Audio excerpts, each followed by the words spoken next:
If you listen to no other part of this video, please listen to this because it could literally put people's lives at danger.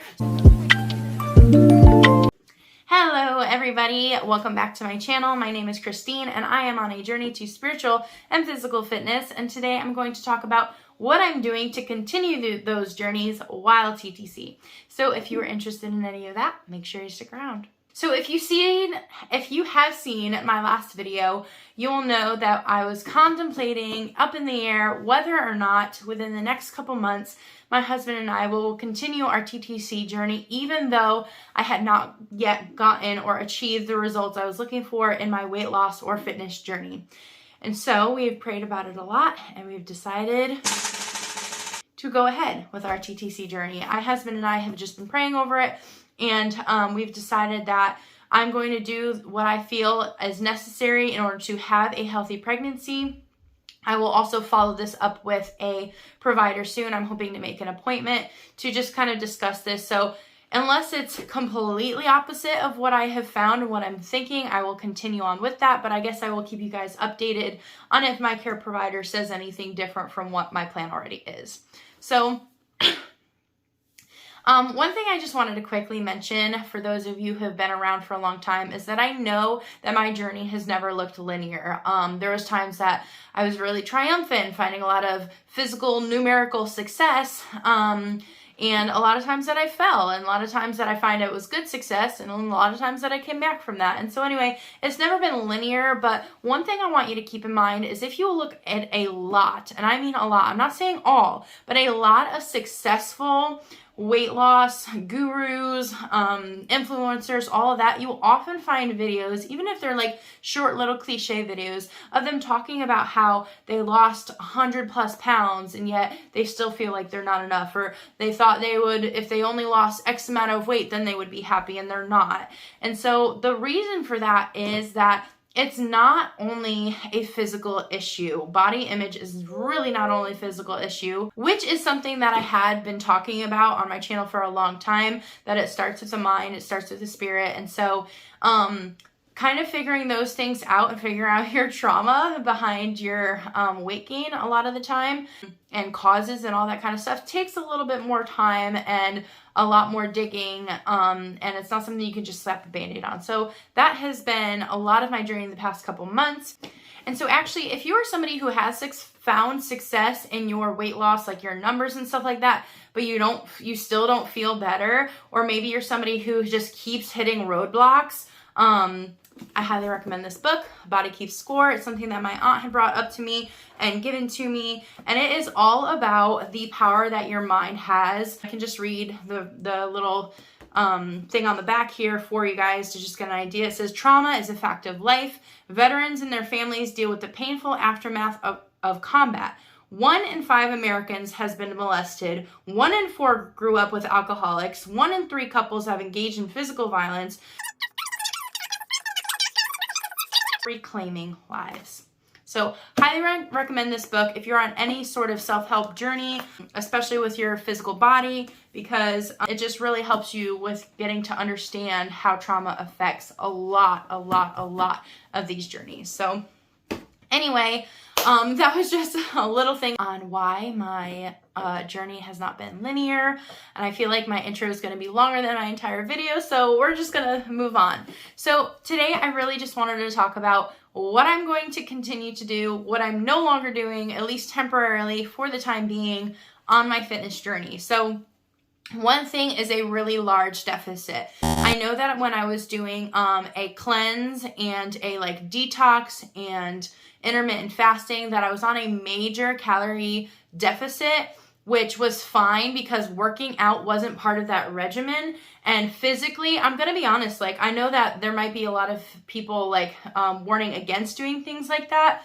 I'm not talking about 700 calories, only eating that a day. I'm just talking about a decent deficit, excuse me, and more of a anti-inflammatory diet, like non-processed foods, that kind of really clean eating stuff. So anyway, that worked really well for me, balancing my hormones, getting a lot of my body complications in check, my blood pressure, all that kind of stuff. It did really well for. However, any physical activity was nearly impossible. I was just too tired. I did not have the energy. So that was the big downfall of that. So while it was kind of aiding in like a kickstart for all my other things, it was just a bit of not a long-term lifestyle thing that I continue with. So that is something I am not doing.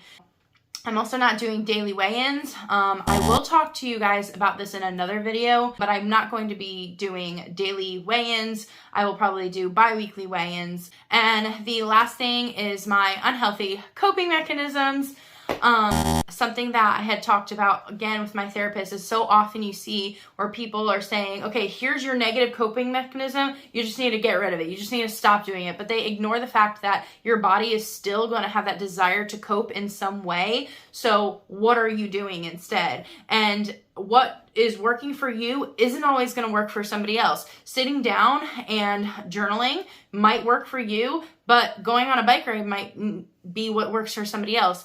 But instead of looking at it as a coping mechanism or as a replacement for, find things that you just purely find joy in doing, whether that's swimming, hiking, biking, watching a show. I'm kind of hesitant to offer out because I think that's another thing that can turn into a binge rather than just like a rejuvenating, spiritually lifting coping mechanism. But there's a plethora of things. Again, that's a whole nother video I could talk about, but just unhealthy coping is something that I'm also continuing to avoid and finding good coping mechanisms. Now, into what I will be doing. Something that I think is crucial to this moving into my TTC journey is the keeping my activity as high as possible. Now, I will tell you, please listen. If you listen to no other part of this video, please listen to this because I'm sorry if you know who I'm talking about, but I feel like this person should not have held the position and the job that they had because it could literally put people's lives at danger. So again, listen.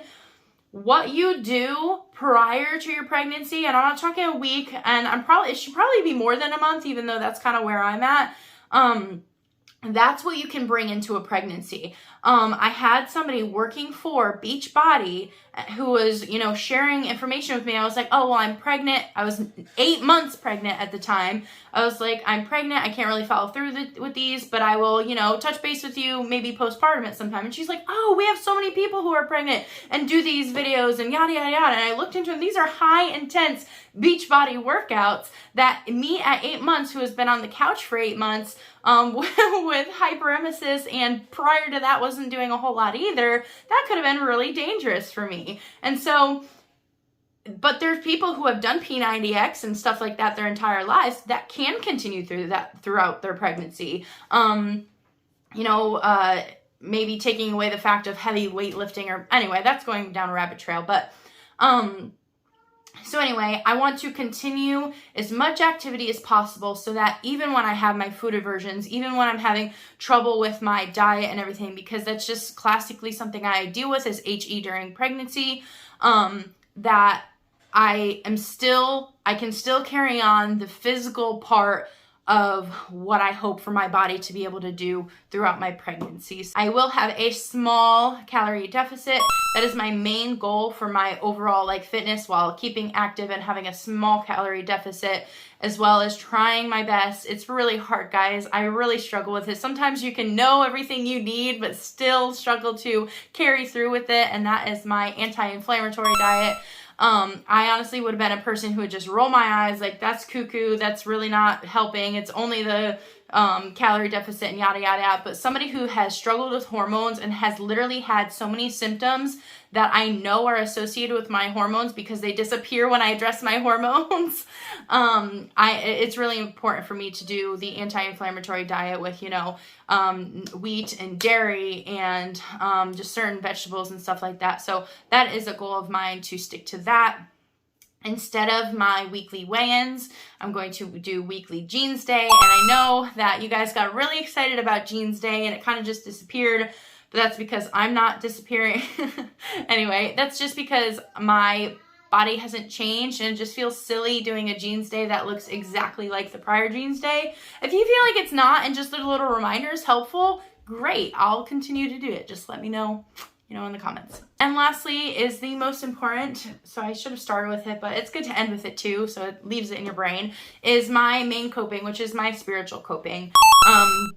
I've been trying to get a lot better with waking up and starting my day with Jesus and ending my day with Jesus. And I want to do the same where there's so many times where I feel so weak in a moment of going to go into my bad old coping habits, and I will just continue to like binge watch TV, and God's like, read your Bible, listen to worship, go do this, go do that. And I'm just like, meh, I'll be all right. And then I'm not all right. And then it just plummets. So anyway, spiritual coping is a huge thing that I'm looking to, be better at. So if you're somebody who is going along the same thing, or maybe you just like cheering people on, that's awesome. Sometimes in your season of life, you're just meant to be a cheerleader. So I would love to hear that. I would love to hear your encouragement, and all that kind of stuff in the comments. I really want to hear how you guys are doing. It helps me, it encourages me to see what you're going through, to see that, you're not alone. And for somebody who might have come across one of these videos for the first time and somehow stuck all the way through it for the 15 minutes, I have been on this journey for over 5 years. Now, I had pregnancies involved and lots of trauma involved, and so that's why I'm still here today. But I think it's not over until it's over, and it's not over until you're dancing in heaven. So anyway, I hope that encouraged you today and was just a little long update, and I will see you next time.